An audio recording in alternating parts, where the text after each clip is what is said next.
주님께서 여러분과 함께 루카가 전한 거룩한 복음입니다. 주님 영광 받으소서. 그때 시메온이 성령에 이끌려 성전으로 들어갔다. 그리고 아기에 관한 율법의 관례를 준수하려고 부모가 아기 예수님을 데리고 들어오자 그는 아기를 두 팔에 받아 안고 이렇게 하느님을 찬미하였다. 주님, 이제야 말씀하신 대로 당신 종을 평화로이 떠나게 해주셨습니다. 제 눈이 당신의 구원을 본 것입니다. 이는 당신께서 모든 민족들 앞에서 마련하신 것으로 다른 민족들에게는 계시의 빛이며 당신 백성 이스라엘에게는 영광입니다. 아기의 아버지와 어머니는 아기를 두고 하는 이 말에 놀라워하였다. 시메온은 그들을 축복하고 나서 아기의 어머니 마리아에게 말하였다. 보십시오. 이 아기는 이스라엘에서 많은 사람을 쓰러지게도 하고 일어나게도 하며 또 반대를 받는 표징이 되도록 정해졌습니다. 그리하여 당신의 영혼이 칼에 꿰찔리는 가운데 많은 사람의 마음속 생각이 드러날 것입니다. 주님의 말씀입니다. 그리스도님 찬미합니다. 참 예수님, 하나님의 복동이 감사합니다. 고맙습니다. 네, 우리는 살아가면서 도대체 나는 누구지? 내 마음 나도 잘 모르겠네? 라고 경험할 때가 있죠. 그 상황이나 조건이 또 관계가 순탄하고 순조롭고 모든 것이 나한테 유리하게 돌아가면 나는 그냥 좋은 사람이죠. 네, 뭐 누구에게나 다 관대하고 너그럽고 그렇습니다. 그러나 반대 경우가 되면 나는 되게 예민하고 또 굉장히 스트레스에 민감하고 그래서 조금 어려워지면 막 화를 내기도 하고 다른 사람들에게 심한 말을 하기도 합니다. 나라는 존재가 내 마음이, 내 인격이 어떠한지 이렇게 어떤 때는 좋은 사람 같기도 하고 어떤 때는 나쁜 사람 같기도 하고 어떤 때는 지혜로운 사람 같기도 하고 어떤 때는 어리석은 사람 같기도 하고 종잡을 수가 없네. 그럴 수 있죠. 그래서 오늘 예수님, 아기 예수님을 성전에 봉헌하러 간 마리아에게 시메온이 얘기합니다.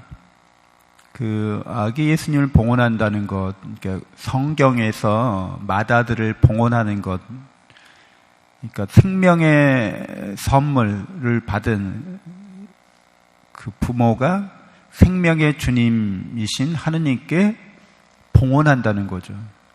사랑으로 우리가 생명을 받았기 때문에, 인생을 받았기 때문에 우리가 받은 건 다 사랑으로 공짜로 받은 것들이에요. 다 은혜롭게 받은 것들이에요. 그리고 하느님께서는 우리가 받은 것을 다시 이렇게 봉헌하는 그 행위를 통해서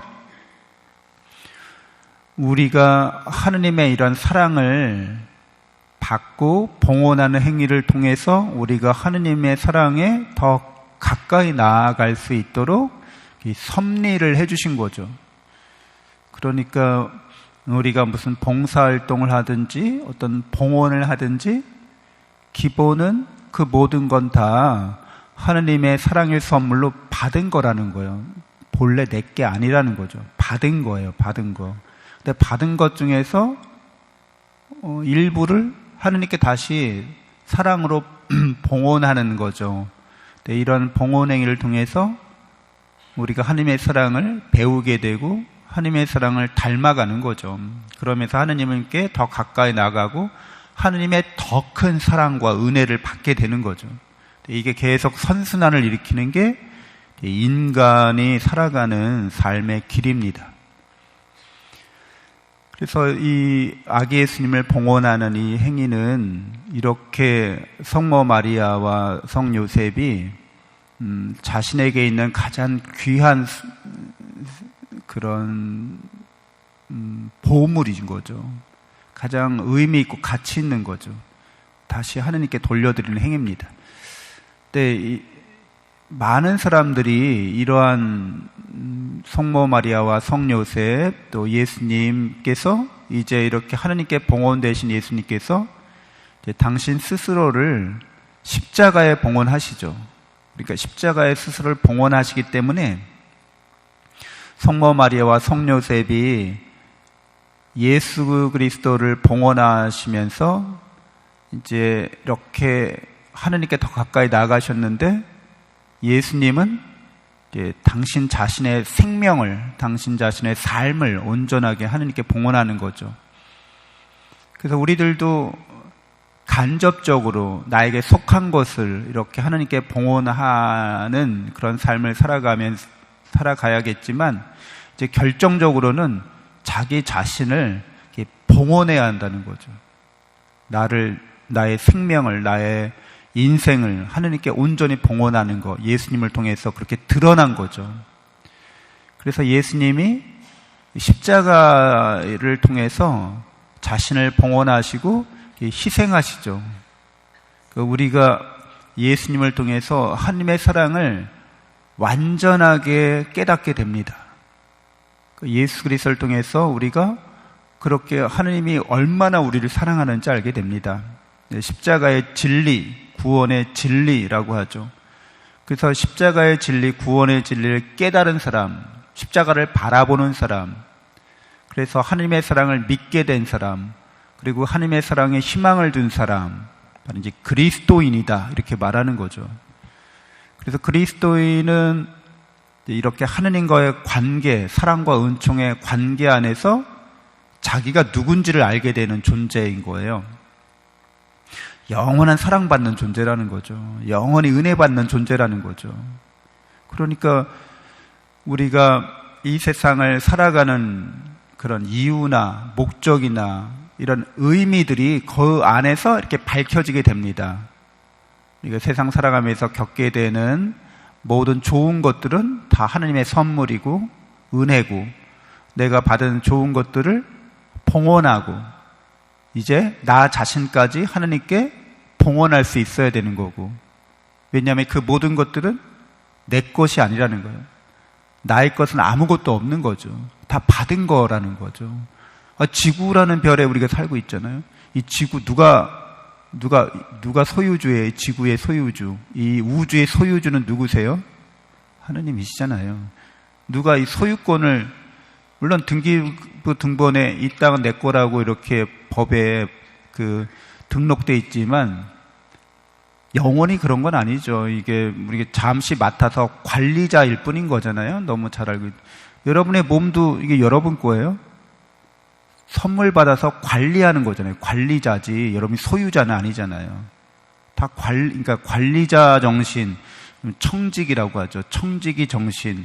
이 모든 것은 나의 소유가 아니라 내가 관리하고 내가 잘 선영해야 될 선물 받은 거라는 거죠. 이게 다 선물 받은 거예요. 그래서 선물하신 분의 뜻에 따라서 잘 선영해야 되는 거죠. 예, 그렇게 살아가야 하는 거죠. 그런데 이렇게 십자가를 통해서 우리가 드러난 이런 하나님의 사랑과 은총이 우리에게 너무나 풍요롭기 때문에 우리는 세상 삶에서 겪는 일들에 관련해서 이제 우리 자신을 더 성장시켜야 하겠다, 성숙시켜야 하겠다, 하나님의 사랑으로 우리가 더 하나님께 가까이 나가고 하나님을 닮아가는 그런 이제 계기로 은총의 사건으로 이렇게 모든 것들을 바꾸어 나가는 그런 일을 해 나가야 하는 거죠. 모든 사람의 마음속 생각이 드러나게 한다고 합니다. 십자가 앞에 서면 이제 우리가 누군지가 드러나고 우리가 그 십자가 앞에서 결국 우리의 죄도 드러나는 거죠.